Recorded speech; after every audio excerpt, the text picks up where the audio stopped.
I would say what helped me, what pulled me through was just my faith in Jesus. My faith got a lot stronger because I took that time to pray more, to meditate more, and to read God's word. And getting in his word helped me to just be, to know that he was always covering me, shielding me, and protecting me. So I believe that he has been watching over me throughout this entire process. Hi everyone, thank you again for joining us on this wonderful episode. This is episode 7. Perfect number, right? Perfect. Lucky number. I want to say thank you to everyone who has been watching, commenting, sharing. And I always say this, I do not take it for granted, your prayers, your support, and your encouragement. And I just want to chip this in. Sometimes, when you feel like tired and you don't feel encouraged and everything, even though the Bible says, and David encouraged himself in the Lord. I was with one of my godmothers here. I have a lot of godmothers. I don't know. Anyway, and at that point I was almost giving up.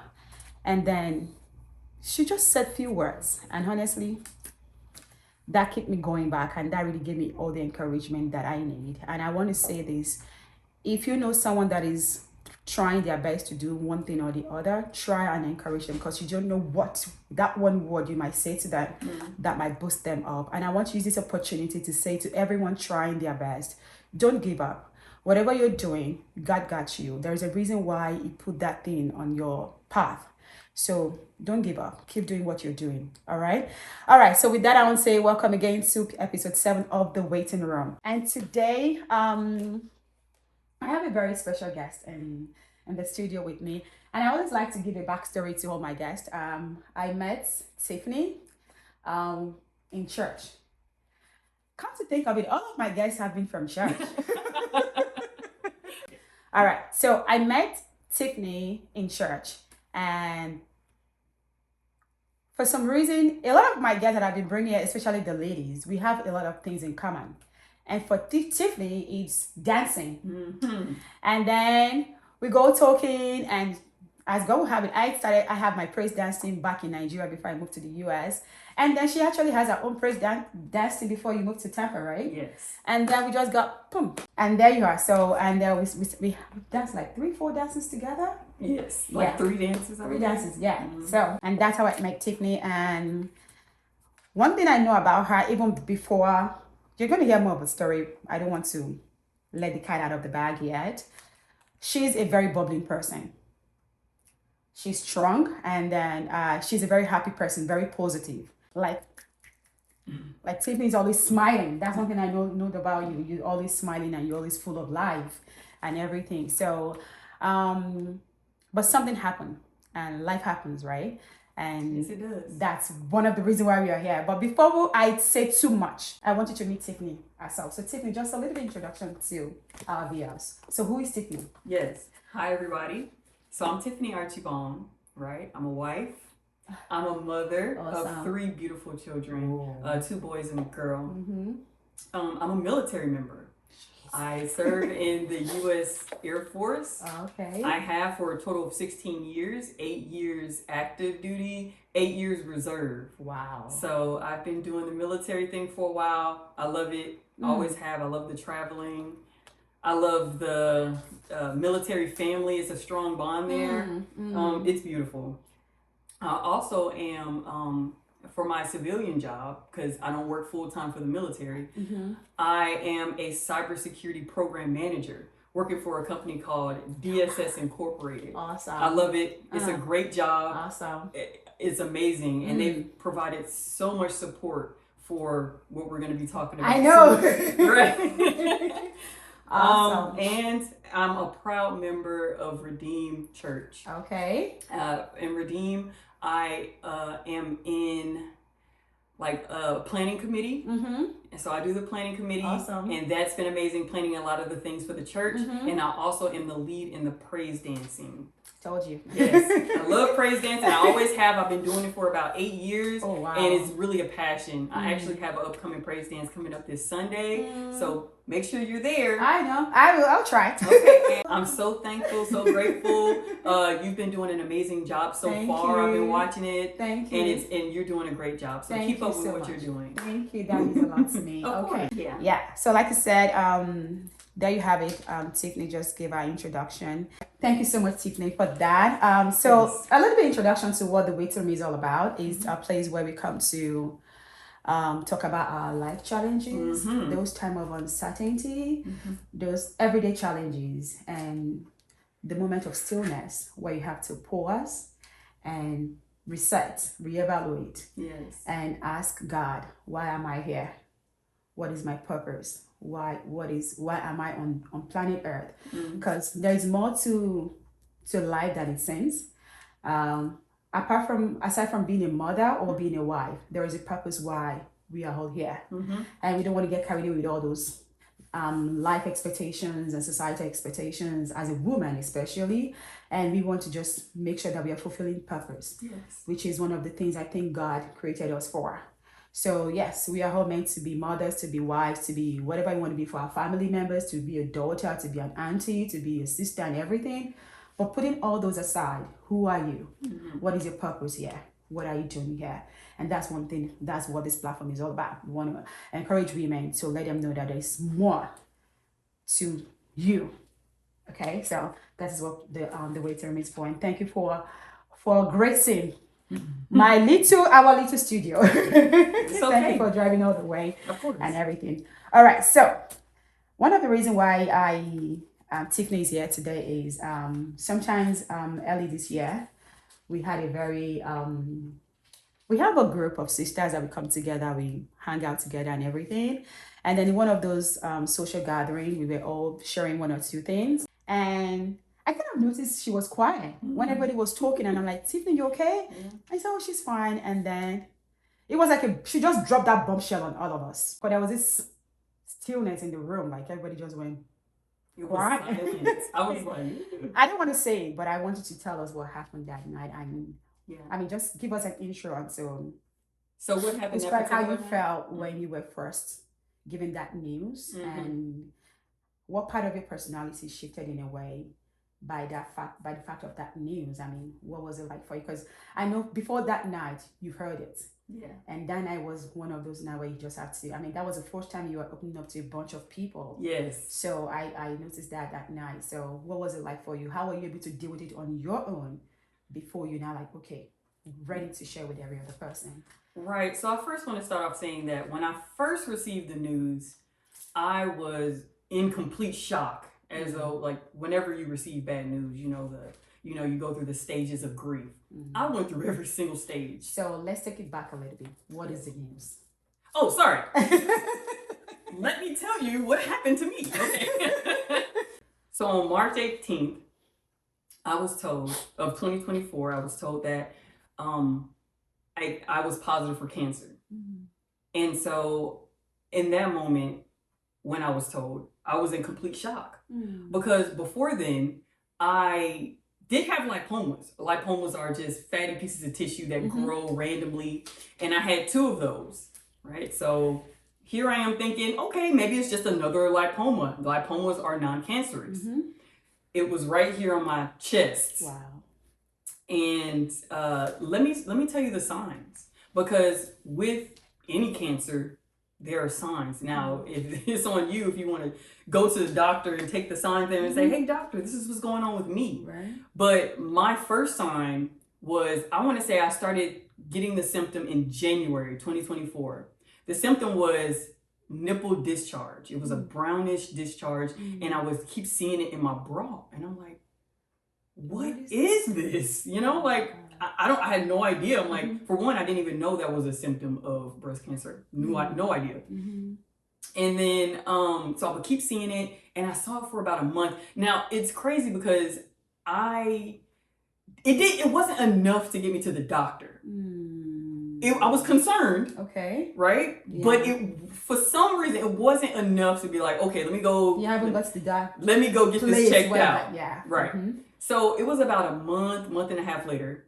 And then I remember distinctly, I was in the bathroom, and I was, my kids were taking a bath, and I was just watching them. And I just put my hand on my chest like this, and I felt something. Oh. And I was like, okay, what is that? This is different. And so I told my husband, I was like, look, I got this sign, and I got this issue here, feel it, He felt it. He was like, you need to call the doctor ASAP. So I did. And I went in, they examined me, and right there on the table, the discharge that I was telling you about, it was just coming out freely, kind of like milk, like when you're lactating. Oh. That's how it was coming out. Wow. It was just free, kind of like free flowing. Especially like when I laid back, the doctor was able to get a sample easy. Wow. And then they felt it. And then, anyways, I went on for further testing. The testing being, I had to get a mammogram. Right? Yeah. Then I had to get That mammogram is not a joke. No joke. I had it, I'm like, oh my God. Let's just explain what a mammogram is for those that don't know what it is. It's basically this enormous machine with like two big plates that you put Tiffany, do you want to do that? Okay, if y'all don't want to know, okay, Google it, Yeah, I did that, I'm like, oh my God. Yes, it's usually you're not supposed to get them till you're 40. I'm not at that age yet. I did it before I was 40. Really? Yeah. Yeah, I did it last year before I clocked 40. Oh, okay. But still, it was around that age. Yeah. Me, I'm not even. Yeah, but because I'm of not close. where you went, yeah. So. Right. So after that, the results came back suspicious. Then they were like, you need to go in and get an ultrasound, which they kind of did it over the tumor. The results came back. It came back suspicious. Wow. Right. So that's why it took about a month or so to get back the final result. And then they were like, okay, we need you to get a biopsy. Now, a biopsy, if anybody has ever had those, it's basically a big needle they have to get, that they have to put in the tumor and bring out a sample. It's very uncomfortable. But anyways, I got that done. And about, I would say 5 days later, they called me. They called me on the phone and told me the results. Not even call me and, hey, maybe you should come in and we can talk about your diagnosis. No. They were like, do you have some time? And I was like, yes. And they were like, okay, your pathology report came back positive. You do have cancer. Just over the phone. Just like that. And I'm just like, what do I do now? So let me tell you. Where were you when you got that call? I was working. So I just got off of a meeting, and they called me, just like that, just like that. I really feel like the tactfulness was completely missed there. No, and they could have did a better job. Very unprofessional. They could have did a better job of telling me, because news like that should bring you in. Right, because I had to come in anyway. I had to come in to pick up the paperwork anyway. Like, that's some news to do. Just bring to someone, even just you. Yes. You have to bring someone with you, like a support system, maybe like a husband, and like come with somebody, because those kind of news, when you hear them, you can't even drive back because it's shaking. Right. I was just in shock. I was just like, what does this mean? I know nothing about cancer. Nothing. I've learned a lot. Trust me, I've learned a lot since happening. But I at that moment, March 18th, like I told you, I knew nothing. Wow. So I was like, so what do I do now? And she was like, okay, you could just come in. I'm like, so I had to come in. You could have just brought me in and told me. And you know what? That's neither here nor there. I had to come in and get the paperwork, this and that. So before I left and did that, I went, and the first person I told was my mother-in-law. She was right there, and I sat down next to her, and I was like, Mom, the doctor just told me that I'm positive for cancer.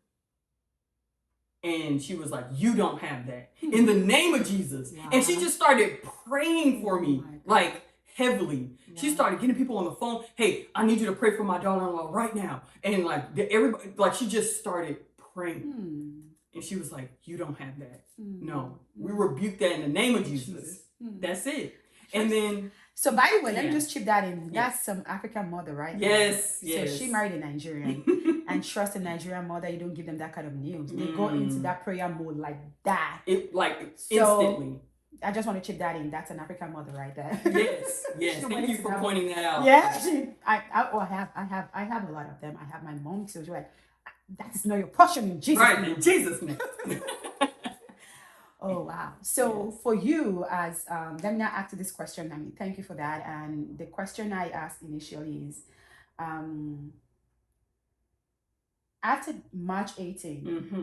what was your personality like? What was life for you from because the day you got the news, Mm-hmm. life changed for you. Yes, it did. So from March 19th, Mm-hmm. what happened to Tiffany? So I feel like people take their health for granted. You know what I mean? Like, oh, I'm young, I'm healthy, I can do And anything. for someone who's in the military, I'm in the military. I'm in, in you shape. you do your fine. PT every now and then, right? And, right, and you never think like, oh, that's gonna happen to me. People think they're for some reason exempt, but until it actually happens to you, and then you're forced to kind of pivot. So I would say, after on March 19th, going forward, I was going through the grieving stages. I was really, really sad. I was really depressed, honestly. Receiving news like that, I did not know what to do with it, nor did I know the severity until I met with the oncologist, which is a cancer doctor, which I didn't even meet with them until a week and a half later after getting the news. But it was the hardest part for me was telling people. That was the hardest part. I had to tell a lot of people, right? Yeah. I had to tell my mother-in-law. I had to tell my mom. How did your husband? Everybody was in shock. Like where did that it doesn't even run in my family. That's why I'm like, okay. But just every time I would tell them, I would cry. Like I couldn't even say it without crying. And then of course they would come in and make sure that I was okay, gave me a good tight hug. They would pray over me. I had to tell my people at work. I had to tell the military people. And every time I told somebody, I cried. Like I couldn't say it without saying I have cancer without crying. Like, so it was very emotional for me in the beginning, just to receive news like that and to have to tell other people. That was a very hard stage. So let me ask this question. Were you able to process that on your own before you were able to tell people? Because sometimes when you get this news, you want to process it in your head. And were you able to process it on your own and like sat down? Did you ever sit down and say, okay, Tiff, what's going on? How do we go from here? I guess I kind of did. I first had to tell people. It wasn't, I immediately told my mom, both my mother-in-law and my mom. So I had to tell people first, but there was times like, at night before going to bed, I'm just praying to God, like, please, like, help me in this moment. I'm sure it's a scary moment as well. Right. Like it's a lot to process. It's a lot to go through. And to not know the extent of it, I think made it even harder. It's just like, oh, you have this thing. Oh, so there's stages to this. What is it? Exactly. So I did get an opportunity to process. And I want to go back to your story where I came over here. I came over to your house and I told Fadaka earlier that day, which is a dear friend of mine. I was like, I'm gonna tell the Lift sisters, like we're all meeting together. And I already knew I was gonna tell you guys because at that moment, I think it was about a week in or so. I think that gathering was towards the end of March. Yes. So yeah, he was. So it was about a week and a half ish. Yeah. So that did give me time to process. Before I told a big group of ladies here, and what I did was that we came over here. We were sitting down. We were just talking, having that conversation, just having conversation, and I think we're asking what is everybody's expectation for the group. For the group, right? Yeah. And then you just pointed out, hey, Tiff, you've been so quiet, and you're not really talking. And I told her like her, I'm like, right. I usually talk. I usually got something to say, right? So. So then I was like, well, I have some news, and I just told everybody, look, I was diagnosed with cancer, and I don't know what to do. And they immediately came over, surrounded me, showed me love.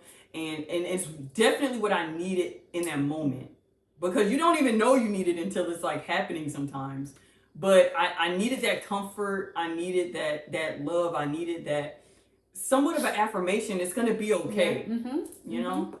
And so, and you, of course, God got you. God got you. Don't worry about it.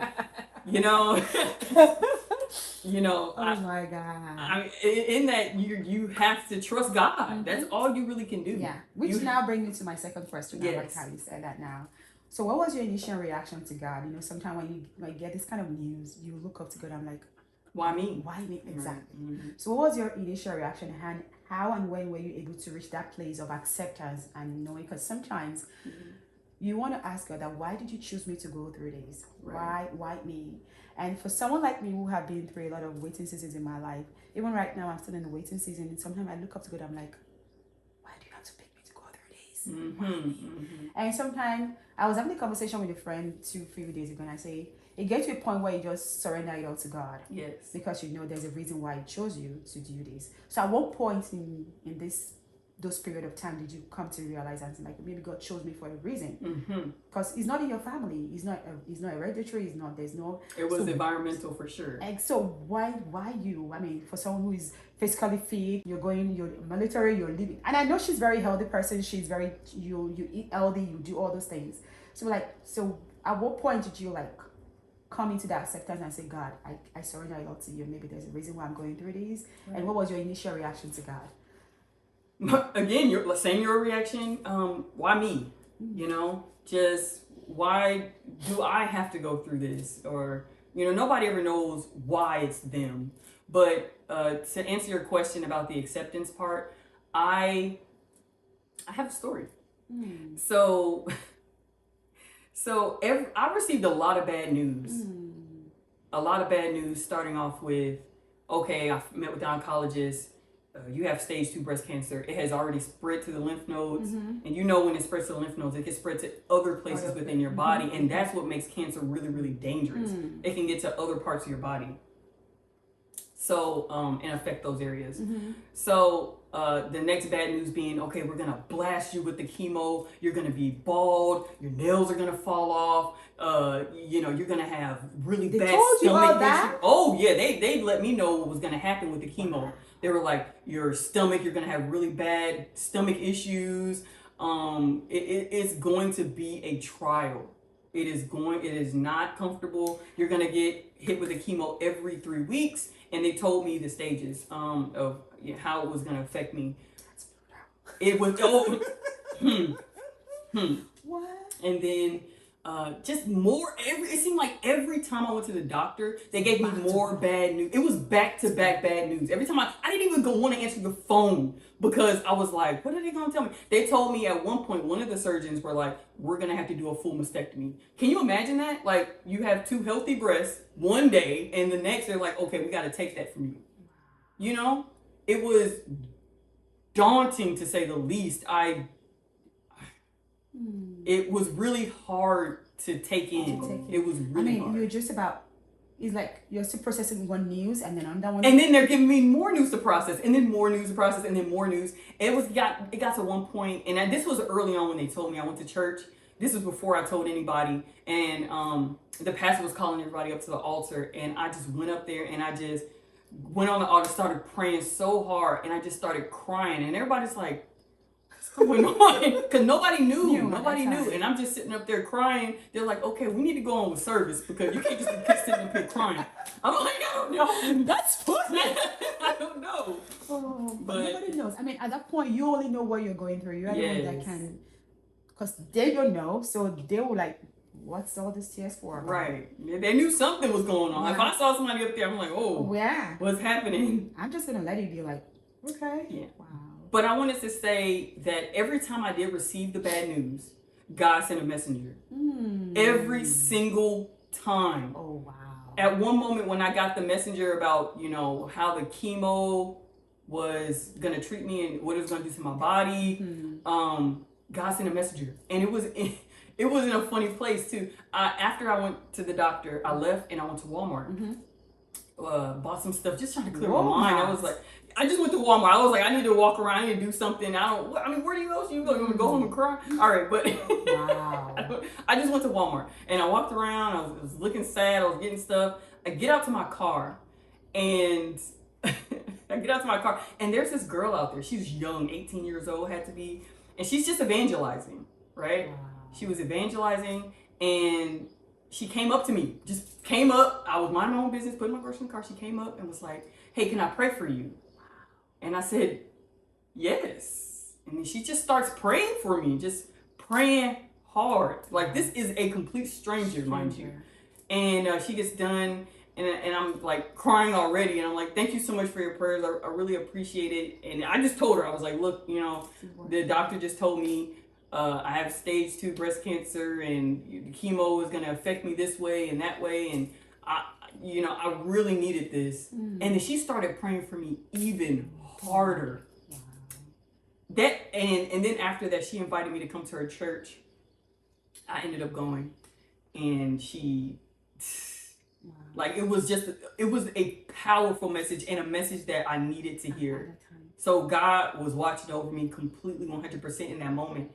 And it was just beautiful. And every time, like I said, I received bad news, God sent me somebody to tell me that he got me. That he got me 100%. And I had to, and then I accepted it. After maybe the third messenger, I said, God, I understand. I surrendered to your will.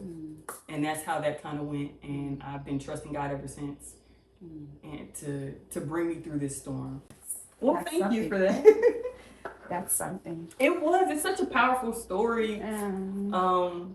For how I got. It's amazing how, I like what you said, that every time you got that news, God was always sending somebody to give you an assurance. He did. And that is a way to keep you going, like, maybe I'm not alone after all. God is with me.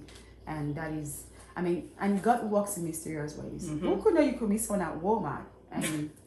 That has literally never happened to me. I usually never see anybody out there evangelizing, but that day, the day I needed it, was the day she was there, and the day she approached me out of everybody in the parking lot. So that's how I knew. I'm like, this never happens to me. Never. Wow. So that's amazing. And that was when you started accepting that this is... Yes. That's when I started accepting. I said, every single time there will be a scripture that'll come up, or a person. It was a sign that God was watching over me. Just had me covered. Wow. Awesome. Wow. Oh, okay. It's amazing that sometimes you're going through a lot of things and you're asking God, why me? What is happening to me? Why am I going through this? And maybe 2-3 days later, somebody just walk up to you and just give you that word of affirmation, or they just pray for you. And it usually comes from where you least expect it from. And that's what convinced me all the time that this is God.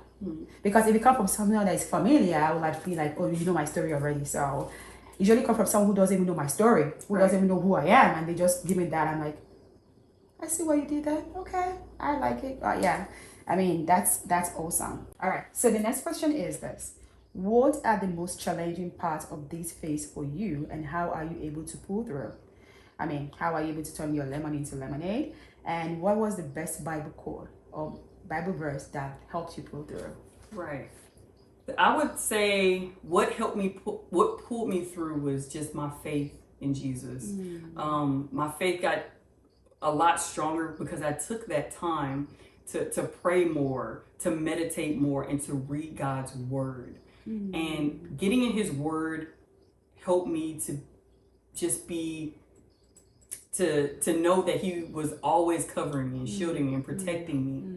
So I believe that he has been watching over me throughout this entire process. And how I made my lemons into lemonade, as you would say, is I just tried to keep a positive attitude. You know what I mean? I had to go through and endure a lot since being diagnosed. Like when you have it, you have to do a countless amount of breast exams, countless amount of, there was needles being poked. I had to get surgery. I had chemotherapy. I went through a lot from, was it March 2024 all the way up until now. What is it? September? Wow. Right. And I'm still going. This is July, August, 5, 6, going to 6 months. It has been a long 6 months, but I just try to remain positive and take it day by day. That's all you really can do, right? Like, it's just, okay, Lord, here I am. Here I am. I'm just gonna do the best I can in this moment and stay in the present. Now, the best verse that helped get me through this whole situation, I would say, is Psalms 18, verse 2. The Lord is my rock, my fortress and my deliverer. My God is my rock, in whom I take refuge, my shield and the horn of my salvation, my stronghold. Wow. God is an amazing God. And even when you think that there's nobody there fighting your battles, He's there. So I'm just so blessed. I'm so thankful for what He has done in my life. And I do firmly believe that things happen for a reason. So even when you're in the storm, sometimes you're like, okay, God, why is this happening to me? But there's got to be a reason somehow. And it's always going to be in God's timing. You make all things beautiful in His time. But let me just chip this in. I know it's not part of the question. How are you able to conquer that fear? Because when you hear cancer, what comes to mind is maybe end of life, right? And how are you able to conquer that fear? And let me tell you, there was a really strong fear at the moment when I found out, because my brother-in-law's sister had just in that same week passed away from breast cancer. So here I am just getting my diagnosis. So there was fear.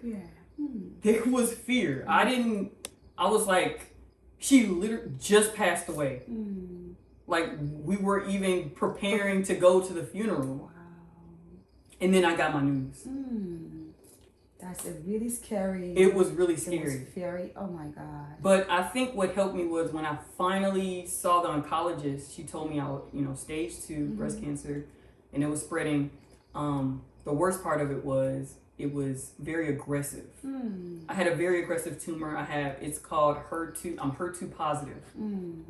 Now with that, it's not connected to anything. It's not connected to estrogen or hormones or anything, which that would somewhat control the tumor. Mine was just free. It was free to grow however it wanted. Nobody knows what's feeding it. It could be sugar. It could be anything. Nobody knows. That's almost scary. That's the scariest. What do you mean? That's the scariest. Because if you know what is feeding it, you could control it. Right. You can like, okay, let me cut down the estrogen. Exactly. Right. But with mine, they were like, it could be anything. They called it a wild child. You have a wild child tumor. I'm like, wow. Okay. I need to hold your hand just to. Yes. You're strong. Yes. So in that moment, it was very difficult. I can imagine. I don't know how I combated the fear. I just kept praying. I would wake up every morning and the first thing I would do was pray. Lord, help me. I'm in the storm. And it brings me to that point where, what would you have done if you don't have your faith? How would you have been able to survive? Because sometimes without God, it seems difficult to go through all this moment. Because there's an extra supernatural being that is making this happen. And that same supernatural being is the one holding it all together for you. So imagine if you're not even faith believing, you're not a Christian, or you don't have anything that you hold on to, there's no supernatural power that you believe in. How are people able to pull through? Because for me, who have been in this wedding season sometimes for a while now, I just look at like, God is no respecter of anybody, but I still have to hold on to Him. Like, I know you got me, but sometimes I'm like, so if I don't have you, what would have happened to me? And for me, that's an amazing thing, because you have God. Even though you want to question Him, why is it happening to me? Yes. Like my husband will always say, why not you?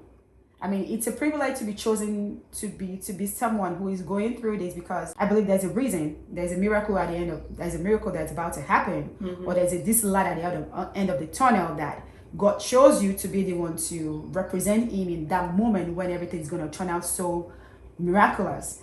And I'm like, you could have chosen somebody else, but at the same time, I'm grateful that you chose me to be the one to go through. But the truth is, it is not easy. Humanly, it is not. No, It is not.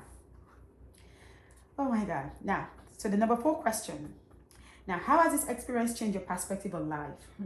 Especially for someone who is all positive and mind. I know, as human, we're able to judge other people. Like, if I heard that someone has a particular disease, I'm like, you're not eating well. You're not eating well. You should watch your diet. Yeah. And then it happens, I'm like, I'm eating well. How did it happen to me? So, how has this experience changed your perspective on life, spiritual growth, health, and or relationships, pre and post diagnosis? So, what was Tiffany like pre this diagnosis, and what are you like now? My life and priorities were definitely different. I was very busy, is what my mom called me. I'm a very busy person. I'm involved in the church. I'm involved I have 2 jobs. I have kids. I have a family, right? So I have a lot on my plate. And so I was just focusing on those things. And I like to have fun. You know, I like to travel. I like to do those things. So I was mainly focused on like setting up trips. I think you just came back from Korea too. That was last year. Yeah. This year I was supposed to go to Japan. Ooh. And that did not happen. Yeah, that's true. You just came back from, I mean, you went to Seoul, and I'm like, we're still talking about Seoul because I love K-drama. So yeah. I was asking about a lot of things. Yeah. So you were like exploring and just living life. Yes. Okay. That it part like if there were like a party or groups to be a part of, I was going to them. She was at I was practically at every I was at everything. So post diagnosis, what was that like for you? Did you for my post, it was a immediate realization of how fragile life is, how life can be taken just like that. It can be taken in a blink of an eye. If, say, for instance, I didn't go get checked, if I wasn't on top of my health. You know what I mean? And some people aren't in a good position to go get their health checked out. Some people don't have insurance. Yeah. What if I didn't have that? What if, and I just was like, oh, maybe it'll go away. Maybe this thing here will go away. Oh my God. And then it will continuously spread throughout my body. And then stage 4. And once you hit stage 4, you're basically, I mean. At that point, it's, you know. So the life for you after was just perspective to life just changed. It just made me view life more to be more precious. It makes you get closer to family, to friends. If you're going through issues with a family or friend, to put that behind you. Because at that moment, it doesn't matter. You matter in that moment, and trying to get you better and well. So that was a big thing. My spiritual growth changed for the better, you know. I mean, I was going to church, and I was praying. It might be a little bit shaky at the initial stage, but once you get through that phase, you become stronger and stronger, and then you're getting stronger. I was definitely stronger in my faith. I was praying more. I was I feel like I'm more connected to God than ever before, because you know, just you really take that time with God. Before, I felt like I really didn't do that as much. I would just go to church and go through the motions, and you know, I'm here. But afterwards, you're like, oh, you know, you have to get a relationship with God. You're like, Lord, I'm trusting in you, Lord. Help me, Lord, please. You know, in this moment, please. And I found myself just praying to Him for forgiveness for anything that I may have done. I'm like, Lord, please, I don't know what I've done to deserve this, but still, I know that you are going to help me in the storm. And like I said, things happen for a reason. Maybe I was meant to go through this storm so I can help somebody else. Because sometimes you don't know how to help somebody else unless you've kind of gone through it yourself. You don't know what to say to somebody else. But now I can relate to somebody else that has had breast cancer and what they face because I've done it. Chemotherapy is no joke. It is not for the weak-hearted. It is not. You need to go in strong. You need to have your team with you. You need to have your support with you. That is something that it makes you so tired. It makes you so weak. It makes you messes up your stomach. It messes up a lot of things. like the things that make you a woman, it takes it away. My hair was gone, and that was a dramatic change for me. Not only getting the pixie cut, but just completely going bald. Like, here I am, I don't have any hair. I've had hair my whole life, and now she has really long hair. I had past it. It's not going back though. It's gonna come back. I know, of course.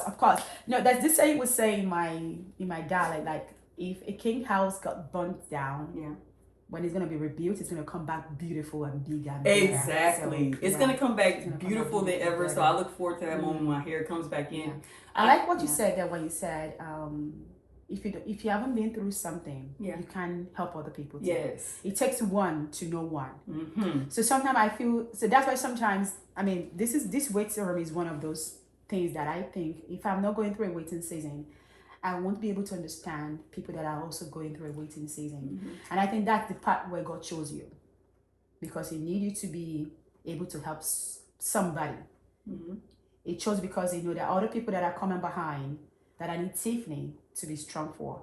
Tiffany will be the one to pull them through. They need to hear Tiffany's stories to be strong, to know that if she can go through it, they can go through it. Yes. So that's the part where I realized God chose you for a reason, not just because of what you're going through, but because a lot of destinies are tied to yours. A lot of people, their life, they are discovering who they are and going through life and achieving that purpose of their life is attached to you achieving your own purpose. And if you are not going through this, you can help them. Yes. So I like what you said, that sometimes when you realize that God chose you, because you can be helping somebody.